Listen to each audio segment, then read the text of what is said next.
Hey guys, welcome back to the channel. This is Saga, and finally the time is here when we can go through another Dojo Rematch team. This should be good for a long time because this does not use a particular term that you have to use in order to succeed.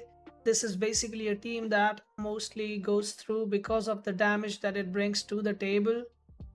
It will also use the fact that Lovatel is being banned every single time, but even if it's not, I will give you a substitute for that as well.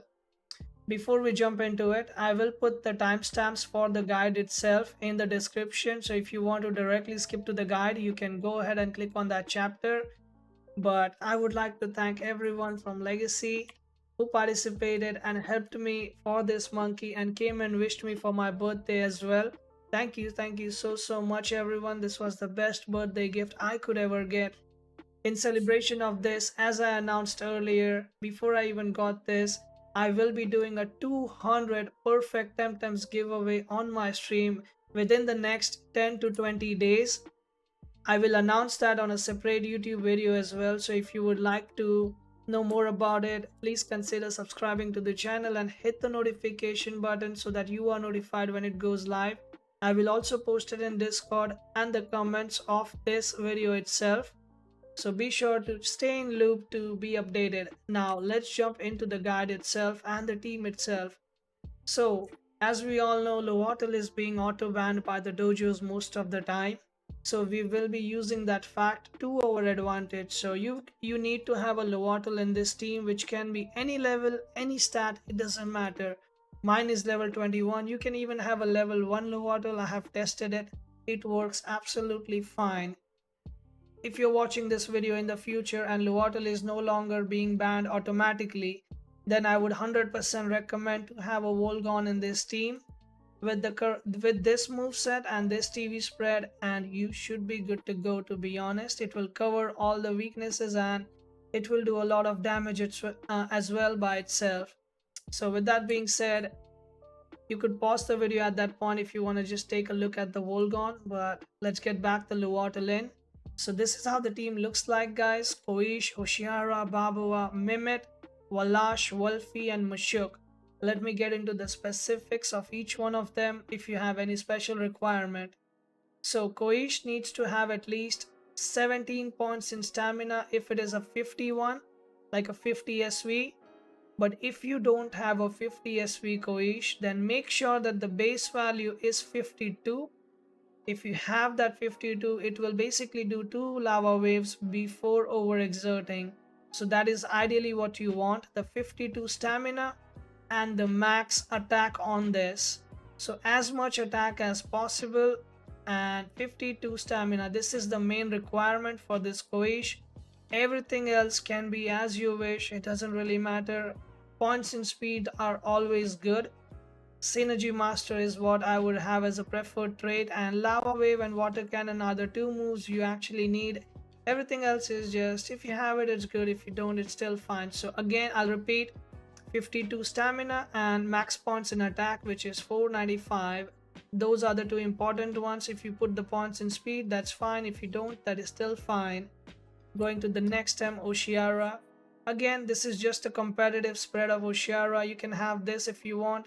Even if not, maximum special attack is what I would recommend, which is 494. If you want, you can put some points in speed, but mostly in dojos you would go first, but still if you want, you can put some points in, it helps. Stamina, again, I would recommend 55 since you have sweatband, but if you just want to go for the overkill, you want to do a Tsunami, a Cerberius Wrath, and then Aquatic Whirlwind, just go for the 62. You should be good to go, although your Oshiara will die from the combo, but that is what you want. You want to output maximum damage. So maximum special attack, 62 stamina if possible. 61 is fine actually. This is an extra point because I forgot to remove the SV. So 61 stamina and a few points in speed should be good to go. Next up, Babawa. Again, you don't really care. I didn't even TV train this. I took it from a friend just for fun and giggles. All you need is 494 attack on this. You can have HP if you want or whatever you want in stats. It doesn't really matter. It has the highest stamina in game, so stamina point doesn't really matter as well. Item for this Takma mask is really important. Please have that.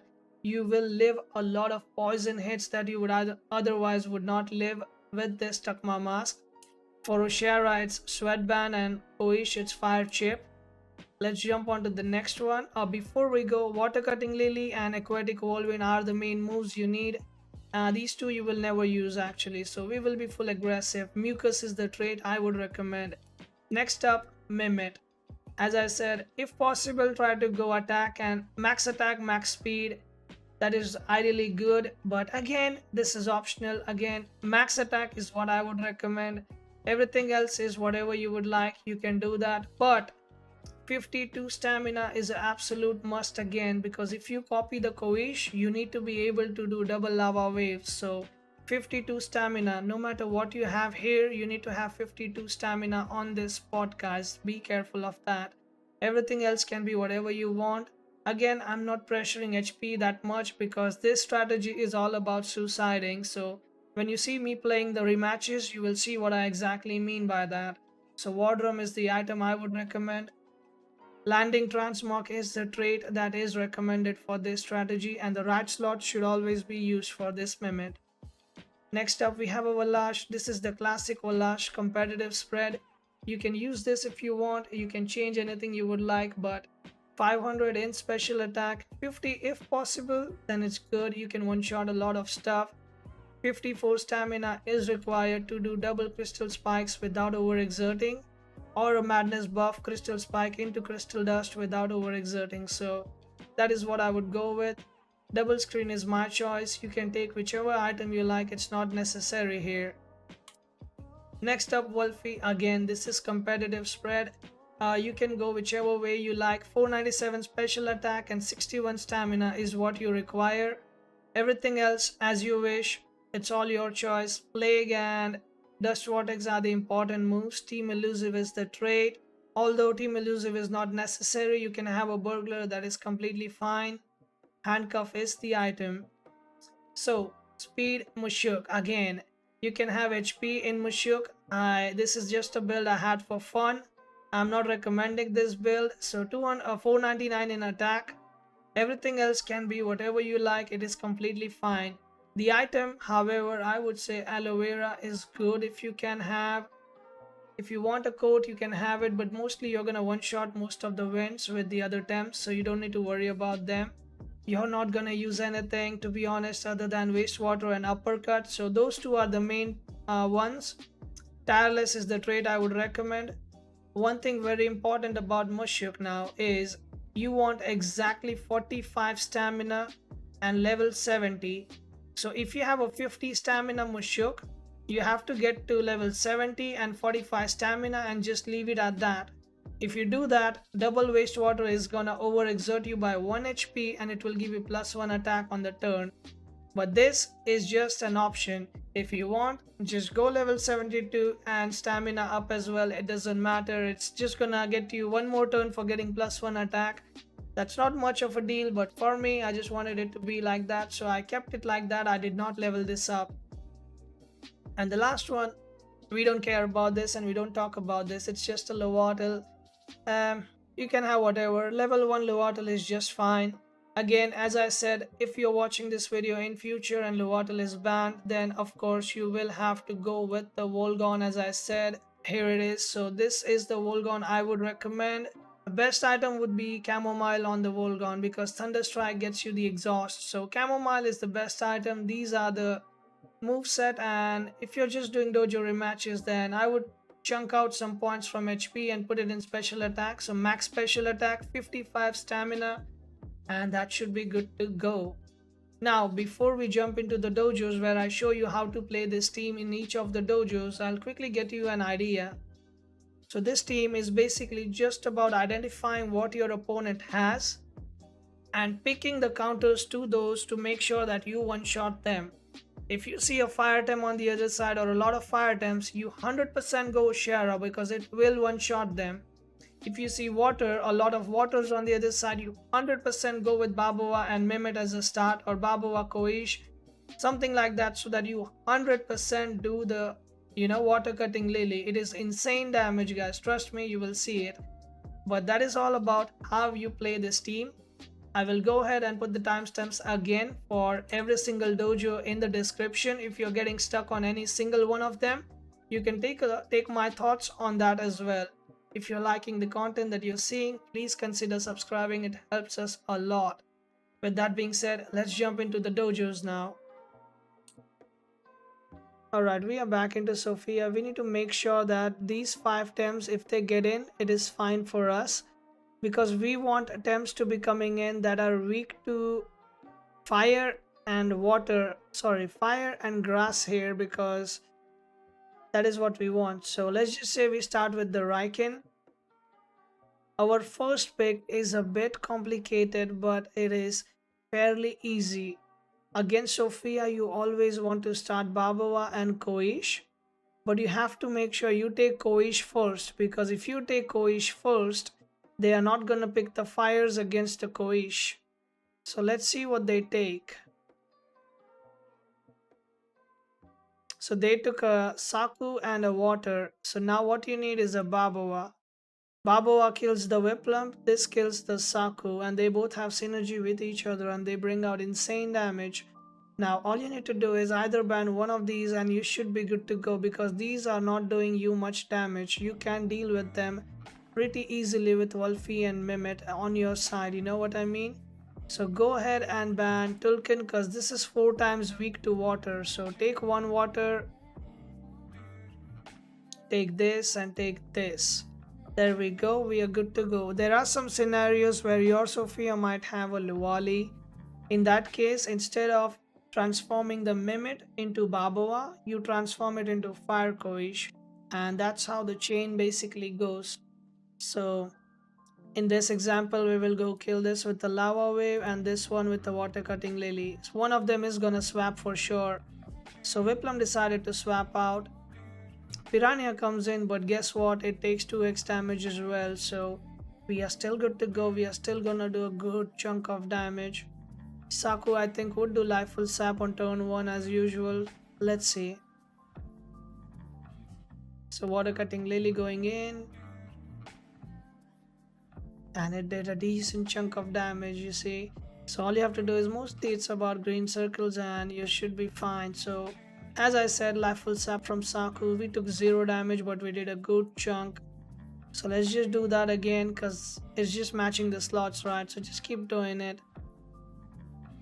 Whiplump, I believe, dies from 100 to 0. So let's see how that goes. So Saku is now dead. Whiplump, I'm pretty sure it should be dead as well. Let us see. And yeah, Whiplump is dead as well. From this point onwards, it is 5 versus 3. You already have a big advantage. So now this is the place where you think and you play. So if you want to play safe, you can swap your stuff in and be safe. But I don't really care. I just wanna, run over the dojo, because we don't really care. So you just press buttons. You can just press buttons and still stomp the dojo pretty easily if you want. Look at the damage it does. I could have swapped, I could have played safe, taken some damage that way, and then next turn I would have started attacking. But why do that if you can just, keep damaging them? Look at that, 100 to 0, and that's gone. So this is how this team is built. It has ultra damage in it, and it can just kill everything. So as you see, the Koishi was squishy, it just died from an attack, but that's exactly what we wanted, because now we can get another Tem in of our choice. So he just has a Piranha and a Grandpa, so the safest is Wolfie here. So take the Wolfie in, and I'm pretty sure you guys know what we are gonna do next. It's quite easy, quite simple. Just tap the green circles, or just, even if you know the basic typings, you should be good to go and not much to worry about. This team is really easy to pilot, guys. It's all about the burst damage that you bring to the table with this team.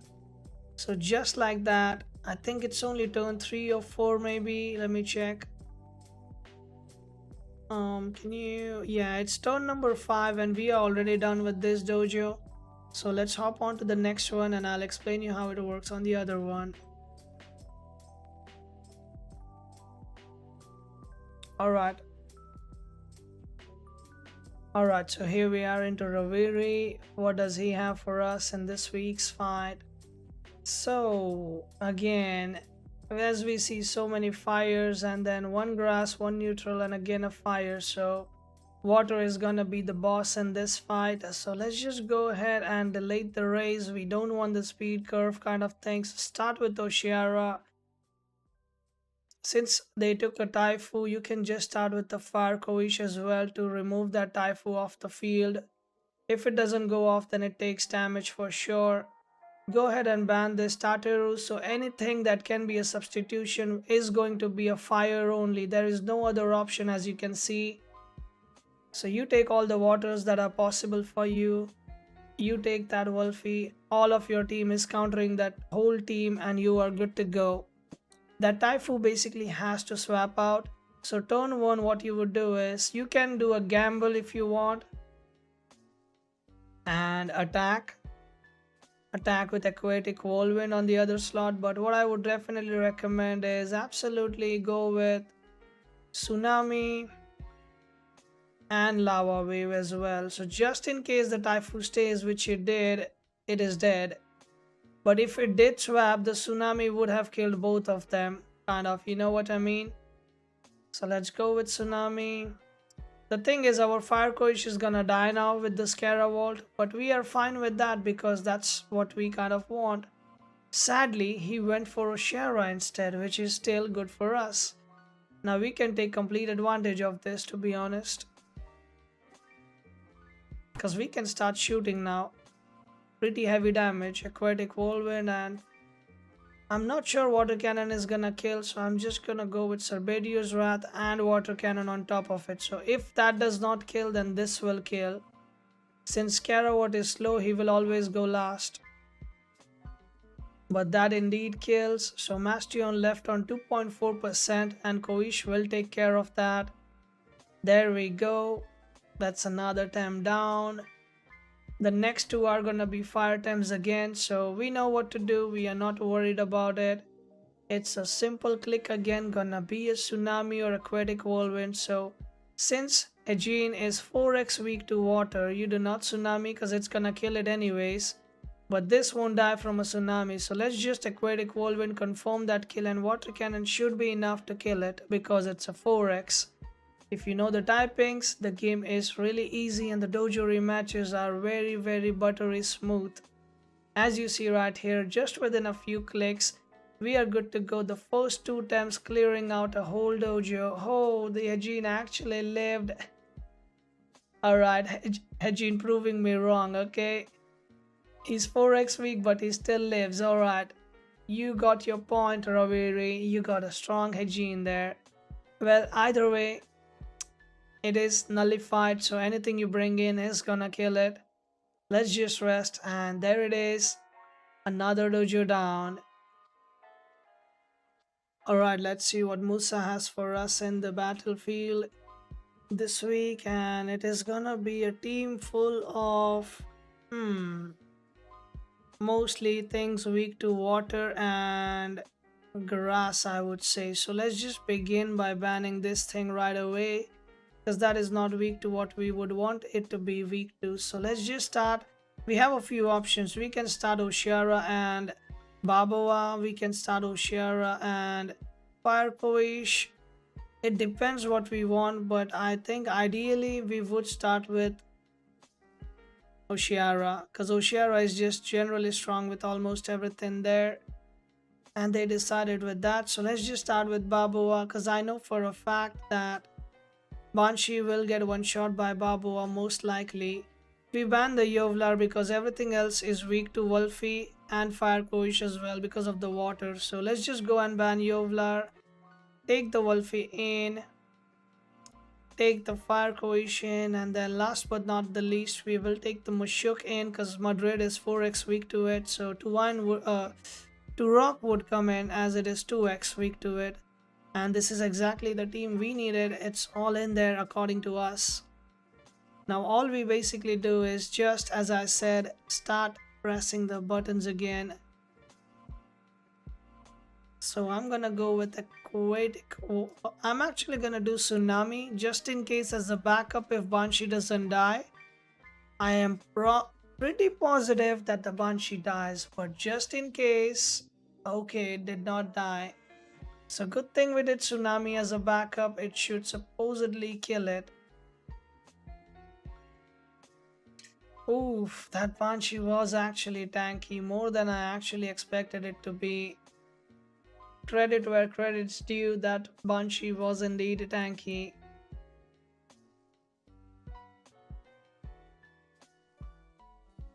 So let's go with Aquatic Whirlwind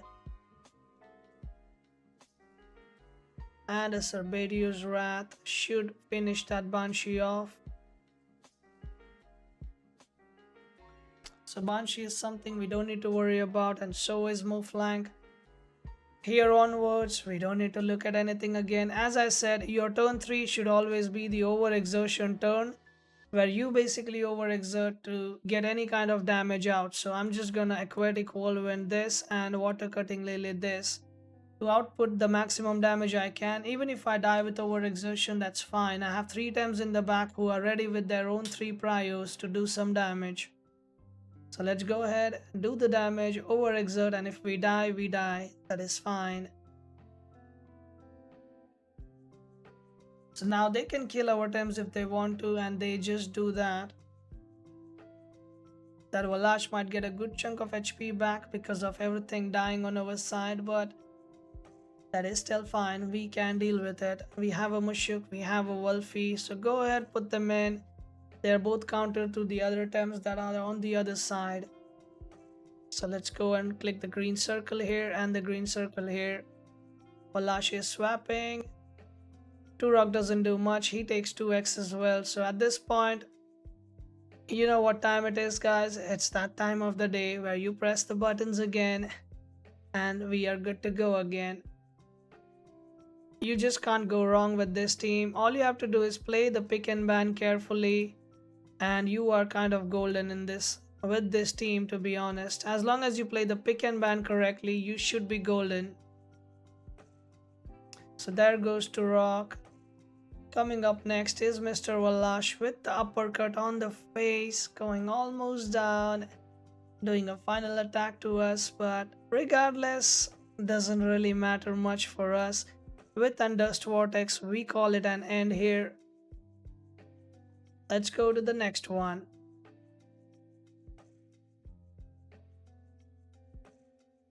Alright, here we are into Yareni. Let's take a look at her team. Yeah, so usually she has all crystals, but this time around I see that she has a lot of toxics. Now this is a bit of a problem for our team because our team has a bit of issues in dealing with them, to be honest. So let's just start with I would say banning Platimus. Let's ban Platimus and let's get started with our combo, which would be Farkoish and Mimit. I just want to go ultra damage mode and see how it works out.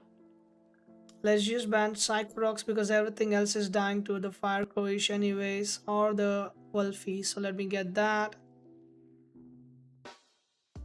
Let's take the Oshara Babawa in the end for extra damage if required with the special attack. Now let's see how this turns out to be because this team is a bit hard to deal with. Just because the RNG is not in my favor and she has like 4 toxics, which is not general. She mostly has crystals and a few poisons here and there, but looks like this week is balanced for her. So let's go ahead and still do the damage. We still do more than 50%, which means the double lane is gonna kill that thing right away. So that one thing is gone. I still don't think we have to worry about it, to be honest, because it's mostly gonna be Uro Shield. They don't use wastewater, which means we can keep tapping the buttons on this side and we should be still good to go. So let's Flower Wave, and that's down to 27, which should be now down to 0. We will deal with the Mushuk later on. It's not an urgent scenario to deal with. Oh, so this time it does have the wastewater. I forgot it is turn 2, my bad. But again, we really care? I don't think so. Let's just hit that thing. We can either hypnosis or just keep attacking. So as I said earlier, we still have 3 times left, which are indeed weak to the Mushuk, but still should be able to comfortably take this down later on. Let's just hit that button. 100 to 0.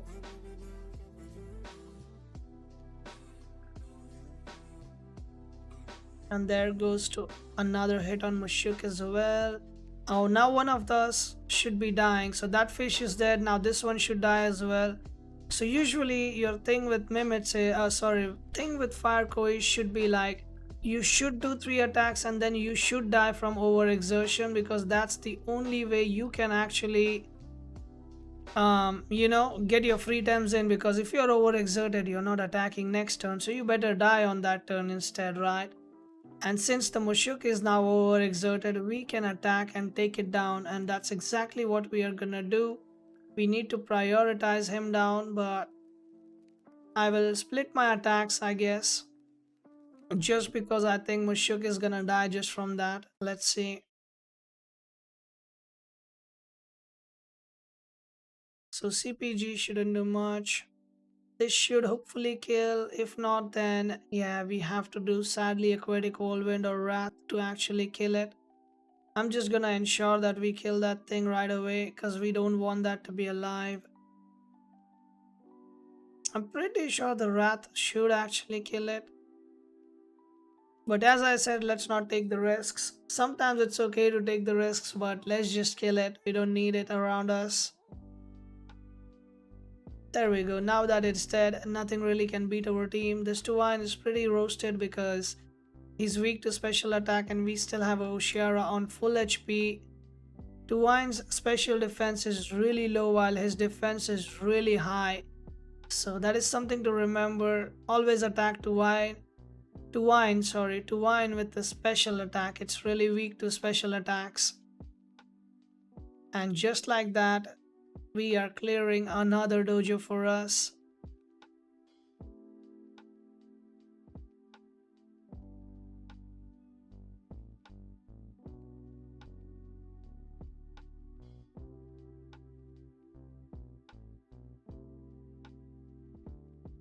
So what does Tihani have for us? Triple grass, double fire, double water. So it's a mixed combo of everything basically in one package. So well, let's go ahead and start with the Platimus to begin with, as usual. Platimus is just something you don't want to deal with this team. It's quite annoying to deal with, and you don't want to deal with it basically. Let's go ahead and start with the Mushuk, I would say. In this, it basically counters a lot of stuff here. So their start is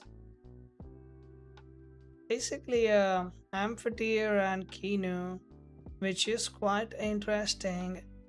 You can just start with the, I would have started with the Fire Koish, but this is more tempting. So let's go with Wallash, as Fire Koish is weak to the amphitheater. You don't want stuff that is weak. So let's go ahead, ban the Cernif. As you can see, everything else is now weak to Oshiara, Wolfie, Babawa, or Firecoish basically. So everything has something to kill the other stuff. So let's go with Oshiara first. So they have to, I mean, they are forced to pick what we want them to pick now. So let me just go ahead and finish this up with the Firecoish, just in case it takes the Gialis, which it did. So I assume we should be good to go, to be honest, in this matchup. It is quite a nice draft. We can pretty much, alright, we might not be able to finish this matchup right away from the get-go like we did before, but we can still do a really good decent chunk of damage. I could have attacked the amphitheater, but I know it would swap, so I just, did the madness buff to get ready. So once the madness buff is up, we should have quite a good chunk of damage here. Now one thing is for sure, the tornado is coming on Mushuk's slot, because always remember, Whenever tornado is up, it's gonna come in on the Mushuk slot. So always be ready to swap Mushuk for something else. But sadly, we don't have good swaps right now unless we wanna waste one of our swaps. So open the tab, check what's the useless thing that you have that's gonna not be effective for you, and bring that thing in for this turn. So for now, I don't have much, so I'm just gonna go and do this. I'm just gonna sacrifice Mushuk because I don't really need Mushuk in this match. Everything else is really, really important for me, so I'm gonna go with that. Crystal Spikes, I don't think Wastewater still doesn't do anything because of the resistance. I could have done uppercut, but I wanted to overexert there just in case Mushuk lives this turn, then sadly, it does not. Well, but Walash gets the scavenger and it can live the hook kick, I believe, because of that scavenger buff, by the way.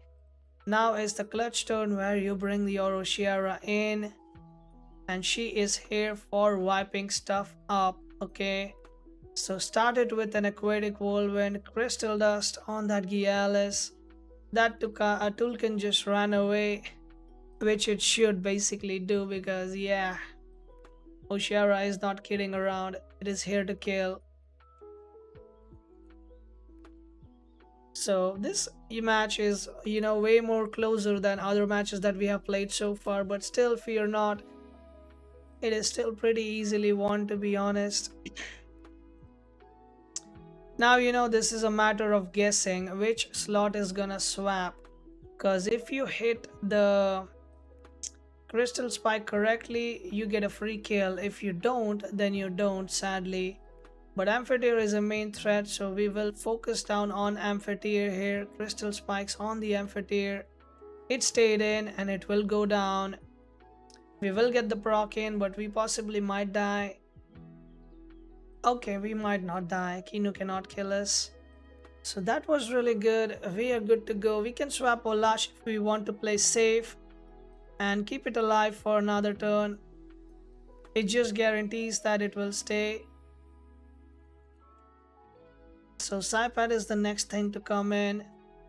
He is gonna Toxic Ink the Oshiara. So let's just go ahead, and we can't really do much, to be honest. We have to swap, and yeah, I would rather just bring the Wolfie in and keep the Walash as it is. If Walash dies, then it dies, but we cannot really afford to lose the Fire Koish or what do you say, Oshiara right now. So we do need them. If Walash is living another turn, that's really big for us, which it does basically right now. So now all we need to do is plague this up and crystal spike that up. If we die, we die, but we take another thing up with us, which is gonna be that Kinu. So since Kinu died, we get another heal up. The overexertion is there, but the Walash is still living on that HP, which is pretty big for us. Now let's see how it goes. I mean, Tsunami probably kills Walash, which means our Oshiara comes in, and the plague ensured that the Saipat is exhausted now.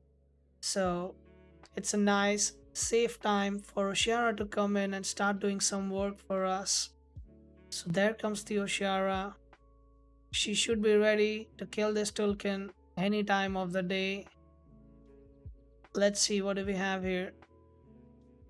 So plague again here, aquatic whirlwind, and there we go, guys. That will be my take on how to do the dojos. I explained the team. I tried my best to demonstrate how it works in every single dojo as well. I'm sorry I was not able to cover the Sasaya dojo because I had to do it first to check something. But if you lock in double Walashes there, you should be good to go, guys. Other than that, if you like the content you're watching, please consider subscribing to the channel. It helps us a lot. Click on the notification button so you're notified of any videos that we upload. If there is any update regarding this video, I will be sure to upload it as well. I have put the links to the Twitch and the Discord down in the description box below, and also in the comment section if you would like to hang out with me or our legacy community. See you later, guys, and stay safe.